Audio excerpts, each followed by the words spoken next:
سپاسان دەکەم بەم کوبوونەوەیە هەروەک پێشتریش ئێمە سەردانی چەندین وەزارەتمان کرد لە بەرنامەیەمەدایە کە سەردانی هەموو وەزارەتەکانی خۆمان بکەین بۆ ئەوەی لە نزیکەوە گفتوگۆ بکەین و بە دووادەچوون و پێداچوونەوەیەکیش هەم بە وەی کە لە ماوەی ڕابردوو چی کراوە لەم وەزارەتە و بۆ ماوەی داهاتووش بەرنامەکان چین و چۆنەوە بتوانین بەیەکەوە هاوکاری یەکتر بکەین بۆ باشتر خزمەت بگەیاندن بە هاوڵاتیان. من سپاسی ئێوە دەکەم بۆ ماندووبوون ئێوە و ئەو خزمەتەی کە کردوتانە لە ماوەی ڕابردوو و دەزانم زۆر زەحمەتان کێشاوە، بەڵام بابەتی کارەبا بابەتێکە کە دەستراوەتەوە بە زۆر بابەتی تری ژیانەوە یا وڵاتیان چ لە ڕووی ژیانی ڕۆژانەیە یانیش پێشکەوتنی ئابووریە یان زۆربەی سەکتەرەکانی تریش دەستراونەتەوە بە بابەتی کارەبا. بۆیە کارەبا بابەتێکی زۆر زۆر سەرەکی و گرنگە و ئێمە هەرچی بکەین ئەبێ هەوڵەکانمان چڕ بکەین بۆ ئەوەی 24 ساعات ئێمە کارەبا دابین بکەین.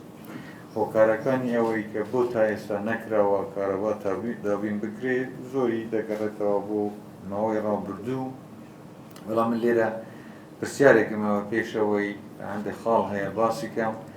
دوای ڕاپەڕین. ئەوەی من بیستومە حساب بە وەختە لە 350 مگاوات زیاتر کارەبا نەبووە لە هەموو کوردستان و سەرچاوەی کارەباکەش زیاتر بەنداوەکان بوو. ئەڵام ئێستا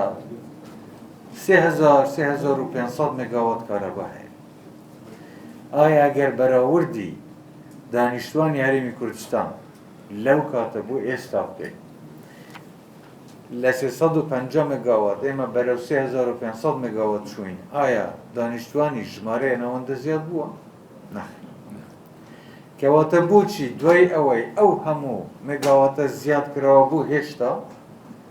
کارەبا بەشی هەموو هاوڵاتیان ناتوانێت بۆ 24 ساعت نییە، چونکە پێشتر 350 مگاوات بەشی هەموو شتی دەکات. پرسیارەکە لێرە ئەمە بۆ ئەوەی هاوڵاتی حەقە بزانێت کە دوای ڕاپەڕین تاکو ئێستا چی کراوە و چی بەسەر کوردستان هاتووە. ئەوانەیان دێ خەڵک تەقیمێکی تر بکەن، بەڵام ئەوەی بە ڕەقەم و بە واقع حقیقەتەکەی ئەبێت بۆ خەڵک ڕوون بکرێتەوە کە هەرێمی کوردستان لە ساڵی 91ەوە تاکو ئێستا لە 350 مگاواتەوە بۆ 3500 مگاوات کارەبای زیاد کردووە. ژمارەی دانیشتوانی ئەوەندە زیاد نەکردووە. لێرە حقیقەتە دەردەکەوێت کە ڕێژەی بەکارهێنانی کارەبا لەلایەن هاوڵاتیان زیاد بووە، نەک دانیشتوان بەو ڕێژە زیاد نەبووە، بەڵام بەکارهێنانی کارەبا زیاد بووە. لەوانەیە هەر یەکێک لە ماڵ چەند گڵۆپێکی هەبێت، تەلەڤیزیۆنێک یان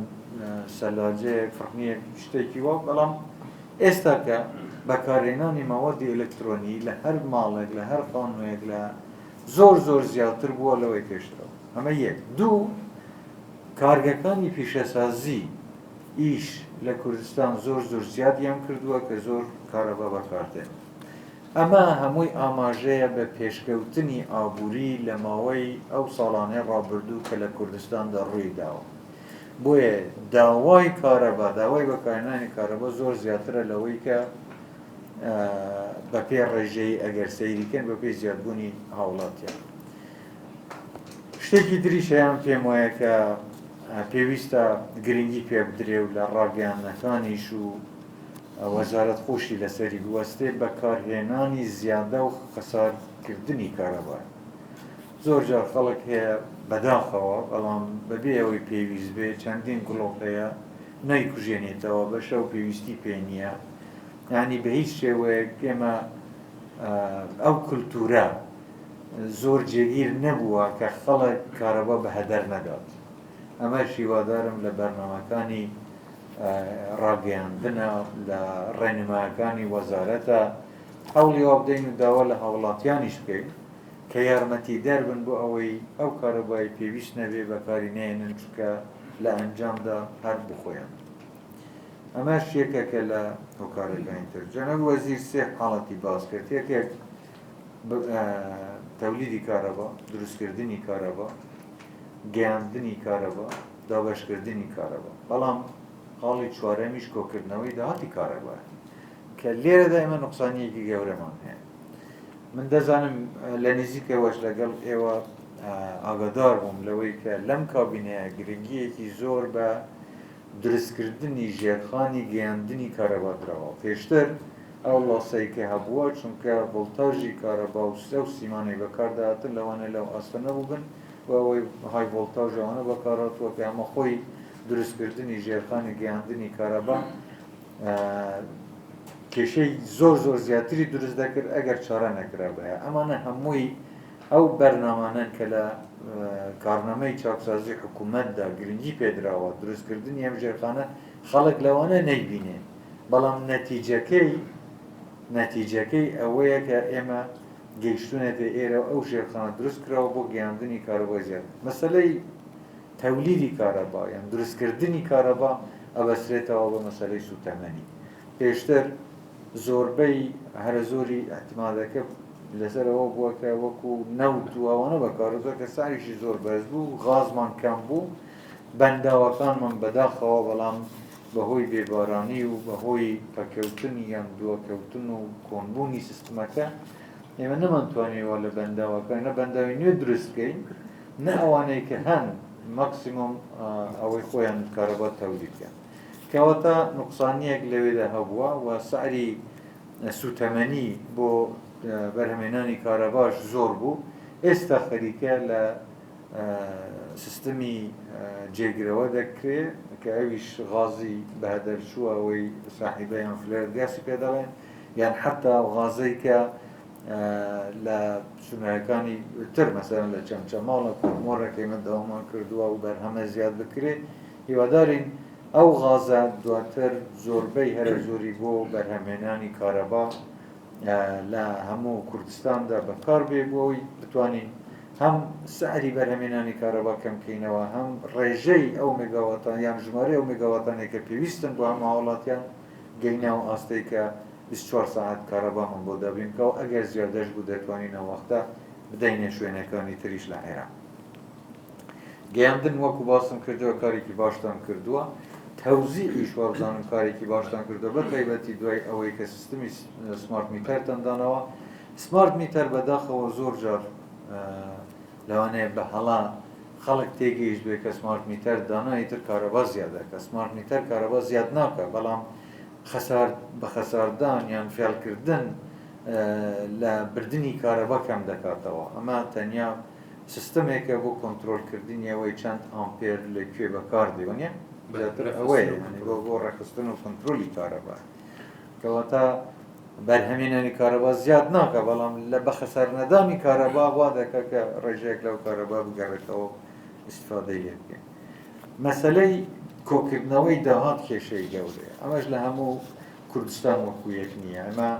پێشتریش کارمان کردووە بۆ ئەوەی بزانین چۆن هەوڵێکی وا بدەین ئەم داهاتە بگەڕێتەوە طبعاً خاڵێکی گرنگەیە کە من هیوادارم لەم کۆبوونەوە لە ڕاگەیاندن ئەم خاڵە بۆ هاوڵاتیان ڕوون بکرێتەوە بە هیچ شێوەیە ئەم کابینەیە حکوومەتی هەرێم هیچ ڕسومات و باج و داهاتی زیاتریان بۆ لەسەر هاوڵاتی زیاد نەکردووە تەنیا ئەوەی کە هەیە دەیەوێت ڕێکی بخاتەوە ئەو بەرپرسیارەتی دەکەوێتە سەر هاوڵاتی لە بەکارهێنانی کارەبا حەقا یارمەتی حکوومەتەکەی خۆی بدا ئەو پارەیە بۆ حکوومەت بگەڕێتەوە بتوانێت زیاتر خزمەتی بکە کارەبای زیاتری و بەرهەمبێنێ لە زۆربەی شوێنی دنیا کارەبا وەکو سەرچەوەیەکی داهات بە حکوومەت دەبێت ینی کارەبا ئەدەی بەڵام لەو سوودێکە وەردەگرێت لە مەشارەی تر سوودی لێوە دەگیرێت بەداخەوە لای ئێمە پشتیوانی حکوومەت بۆ کارە بۆ هاوڵاتی ئەوەندە زۆرە کە خەرجی کارەبا زۆر لە داهاتی کارەبا زیاترە ئەمە وا دەکات لۆدێکی زۆری مادی بکەوێتە سەر حکوومەت کە لە کارەبا سەڕ دەکرێت ئەگەر هاوڵاتی یارمەتی خۆی بدا یارمەتی حکوومەتەکەی خۆی بدا لەوەی کە کارەبا کەمتر سەرفکە و ئەو پارەیە کە لەسەرەتی وەکو قەرزێکە بۆ حکوومەت بگەڕێنێتەوە حکوومەت دەتوانێت هەمان پارە ئیستثمار بکاتەوە لە تەطویری کەرتی کارەبا و کارەبای زیاتریشی بۆ بەرهەم بێنێ لە لایەکی ترەوە ئەبینین هاوڵاتی پارەکەی خۆی هەر ئەدا، بەڵام پارەیەکی زۆرتر ئەدا بە موالدە ئەو موالدەی شخصی ئەوانەی کە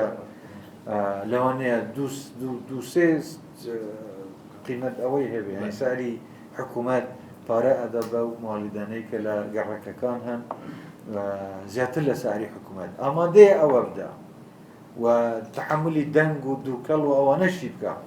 بەڵام هەوادە نییە نیوەی ئەو پارەیە بۆ حکوومەت بگەڕێنێتەوە کە کارەبایەکی مستەمری 24 ساعەتی بەبێ دووکەڵ و بەبێ دەنگ و بەبێ منەتی ئەو هەمووی بۆ خەڵکەکە دەگەڕێتەوە. یۆدارە مەم خاڵانە بۆ خەڵک ڕوون بکرێنەوە کە حکوومەت لێرەیە خزمەتی هاوڵاتی بکە، پارێزگاری لە مافی هاوڵاتی بکە، دابینکردنی پێداویستیەکانی هاوڵاتی بکە. خەڵکێکی تر بە جۆرێکی تر دەیەوێ گەپێککەم فراغێک بینی هاوڵاتی و حکوومەت دروست بکە، ئەمە ئەبێ ڕوونکردنەوەی پێویست بدرێەوە خەڵک متمانەی بە حکوومەتەکەی خۆی هەبێ کە حکوومەت بۆ ئێوەیە لەگەڵ ئێوەیە دەیەوێ خزمەتانە بەیەوە بگەینێ و ڕێگە بگرێت لەوەی کە خەڵکێکی هەڵپەرستیان بەرژەوەند خواست بێن بۆ بەرژەوەندی خۆیان وا بکەن خەڵک لە حکوومەت پڕێ باوەی ئەوان بێن خۆیان بکەن بە بەدیل و بە تەڕحی خۆیان بکەن، ینی لەوەی کە ئەوان بەهانەی خەڵکەوە بێن. اینجا لێرە ئەم شتانە زۆر گرنگە، جگە لەوەی ئێوە لە ڕووی فەنی و هونەری و تەکنیکی ئەوانە چ دەکەن، حەقا لە ڕووی ڕاگەیاندن و تێگەیاندنی خەڵکەکەش ئێوە زیاتر لە هاوڵاتیان نزیک بن بۆیان ڕوون بکەنەوە کە ئەو شتانەی دەیکەن بۆ دەیکەن و هەدەفتان چییە و هیوادارم ئێمە بتوانین بگەینە ئەو ئاستەیە کە 24 ساعات کارەبا دابین بکەین. ڕاستە لە وەرزێک بۆ وەرز ویست لەسەر بەکارهێنانی کارەبا جیاوازە، زستان لەبەر گەرما لەبەر سەرما پێویستی بە گەرمایەکی زیاترە و زۆربەی جارانیش استفادە لە کارەبا دەکەن بۆ ئەوەی گەرمای ماڵەکانیانەوە بگەن. ئەمەش کارێکی هاوبەشە لەگەڵ وەزارەتی پیشەسازی حتا لە دروستکردنی یەکەی نیشتەجێبوون و خانوبەرە بۆ ئەوەی ئەو ماوەدانە بەکاربێنن کە کەمتر تەسیری سەرما و گەرمای لەسەرە بۆ ئەوەی کنترۆلی هەوای ژوورەوە زیاتر بەو کەرستانەوە بکرێکە کەمترین پێویستی بە بەکارهێنانی کارەبایان ئەوە بێ بۆ ساڵکردن یان نیشگەرمکردنی خانووەکان. لە لایەکی ترەوە پێویستیمان بەوەیە کە ئێمە بەجددی بیر لە وزەی ساوس بکەینەوە، یان ئەوەی کە بە خۆرە یانیش بە ئاوە یان بە هەوایە هەر جۆرێک لەو بڵێم تاقەیە یان ئەنەرژیە کە پێویستە ئێمە بیر لە بەدایل بکەینەوە چۆن هەرێم هەنگاو بەرەو ئەو شتانش بێ کە پێم وایە پشتی باشمان دەست پێ کردووە نیە لە وەزارەتەکە شتانە شتانە تا کردووە. اینجا ئێمە بەرنامەمان زۆرە حتا لەگەڵ وەزارەتی سامانە سروشتیەکانیش بەشێکی تر لە بەکارهێنانی گاز هیوادارم ئێمە وا بتوانین وا بکەین کە سیستەمێکی نێتوەرکی غازی بۆ هاوڵاتیان دروست بکەین کە زیاتر سوود لە غاز وەربگرن بۆ گەرما نەک لە کارەبا، کە ئەمەش وا دەکا خەڵک چیتر ڕوو لە داربڕین نەکە یان لە خەسارکردن زیاتر بەکارهێنانی کارەبا نەکە، زیاتر سوود لە غازەکە وەربگرن. ئەمە هەمووی لە بەرنامەی حکوومەتدایە، بەڵام هەروەک باسم کرد بەرنامەیەکی هاوبەشە بینی وەزارەتی کارەبا، وەزارەتی سامانە سروشتیەکان، وەزارەتی پیشەسازی لەگەڵ هەموو ئەو لایەنە پەیوەنددارانەی کە پێویستەکانیان لەگەڵ بکەین.